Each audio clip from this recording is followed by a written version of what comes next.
I'm going to demonstrate how to cut the corners off for this table runner. I went ahead and quilted mine while it was still in the rectangle shape, and then I've trimmed all the edges off.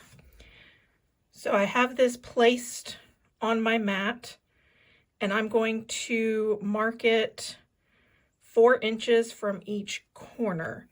So this is 1, 2, 3, 4. So I'm going to mark it right here. This is just a water soluble pen. And then 1, 2, 3, 4. Then I'm going to take my ruler and I'm going to put my ruler from that mark to that mark. And since I still have this on my mat, basically I'm going from that 4-inch line to that 4-inch line. And I'm just going to do a quick mark here. And that's what I'm going to cut off.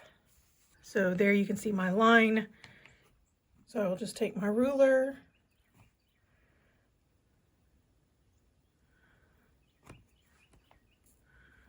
And I will just trim that corner off. And then I'm going to do that at all 4 corners. So that's what's going to give me the fun little table runner edge around my project.